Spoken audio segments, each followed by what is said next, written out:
कौम आद अपने वक्त के सबसे ताकतवर लोग, लेकिन उनकी नाफरमानियों की वजह से अल्लाह ने उनको तबाह बर्बाद कर दिया। नूह अलैहिस्सलाम के कौम के ऊपर पानी के अजाब के बाद नूह अलैहिस्सलाम ने दुनिया को आबाद किया। क्योंकि नूह अलैहिस्सलाम के कई पोते परपोते थे, इसीलिए दुनिया की आबादी तेजी से बढ़ गई। उनमें से कई यमन में जाकर बस गए, जो कि ईराम के वारिस थे, और वो नूह अलैहिस्सलाम के पोतों में से थे।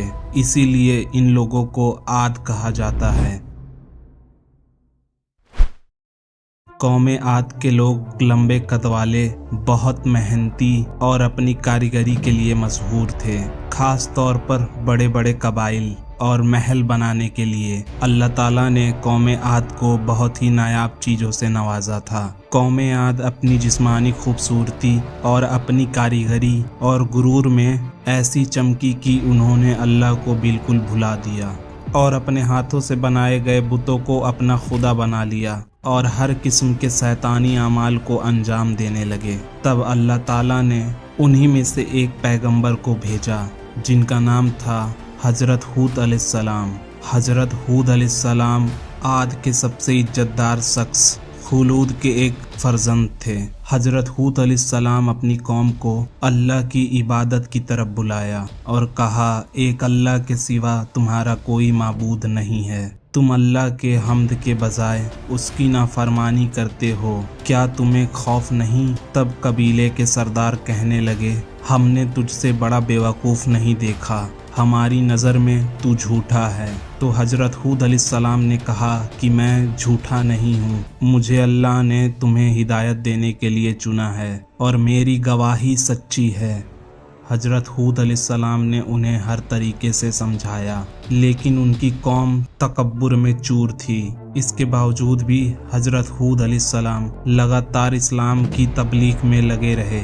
वो अपनी कौम को अल्लाह के अजाब से डराते और कहते, ऐ मेरी कौम, अल्लाह ने तुम्हें बहुत ही नेमतों से नवाजा है और ये बुत ना तो किसी का नफ़ा और ना तो किसी को नुकसान पहुंचा सकते हैं और ना ही किसी का भला कर सकते हैं, और वो सिर्फ अल्लाह है जिसके हाथ में सारी कुदरत है। लेकिन फिर भी कौम ने उनकी एक ना सुनी। सूरज से भी ज़्यादा रोशन दलीलों का उन पर कोई भी असर नहीं पड़ता था। हज़रत हूद अलैहिस्सलाम को कौम आद जलील करती, पर हज़रत हूद अलैहिस्सलाम सब कुछ सहते। लेकिन आखिरकार उन्होंने ऐलान कर दिया कि तुम लोगों ने अगर यही रवैया इख्तियार किया तो बहुत जल्द अल्लाह ताला तुम्हें हलाक कर देगा, तुम्हारी जगह दूसरी कौम को ज़मीन का मालिक बनाकर भेजेगा और तुम लोग ज़र्रा भर भी अल्लाह ताला का कुछ नहीं बिगाड़ सकते। क्या तुम पैगंबर नूह अलैहिस्सलाम के कौम का हाल भूल गए? उससे इबरत हासिल करो। मैं तुम्हारा दुश्मन नहीं हूँ, मैं तुम्हारा दोस्त हूँ। मैं खुद कुछ नहीं कहता, मैं वही कहता हूँ जो अल्लाह मुझे बोलने को कहता है। ये दलीलें सुनकर कुछ लोग हज़रत हूद अलैहिस्सलाम के जमात के साथ शामिल हो गए, लेकिन बाकी के लोग बहुत ही गुस्से से भर गए और कहने लगे, अय हूद, अब हमसे तेरी रोज रोज की नसीहतें बर्दाश्त नहीं होती, तो अगर तू वाकई अपने कौल में सच्चा है तो तू वो अजाब जल्द ले आ जिसकी धमकी देकर तू अपने रब के आगे हमें डरने को कहता है। तो हज़रत हूद अलैहिस्सलाम कहने लगे, अगर तुम यही चाहते हो तो बिस्मिल्लाह, अगर तुमको अजाब का इतना ही शौक है तो परेशान ना हो, वो तुमसे दूर नहीं। आखिरकार अल्लाह का वादा आ पहुंचा और कुदरत हरकत में आ गई।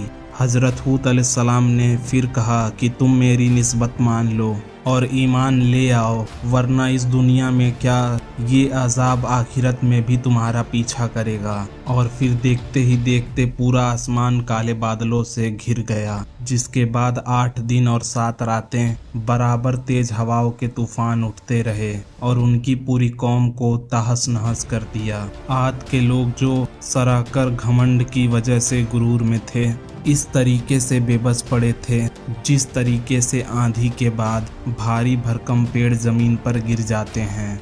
बादलों की गरज ने उनकी हस्ती को नेस्तो नाबूद कर दिया, ताकि आने वाले नस्लों के लिए ये लोग इबरत का निशान बन जाएं, और दुनिया और आखिरत की लानत और अजाब उन पर मुसल्लत कर दिया गया। हजरत हूद अलैहिस्सलाम और उनके मुखलिस इस्लाम को मानने वाले साथी अल्लाह की रहमत और नेमत में अल्लाह के अजाब से महफूज रहे, और जिसके बाद ईमान वालों ने अल्लाह का शुक्र अदा किया और हजरत हूद अलैहिस्सलाम के साथ तबलीग फरमाते रहे। लेकिन वक्त के साथ साथ एक बार फिर सब कुछ बदल गया और फिर अल्लाह ताला ने हजरत सालेह अलैहिस्सलाम को भेजा। सब्सक्राइब।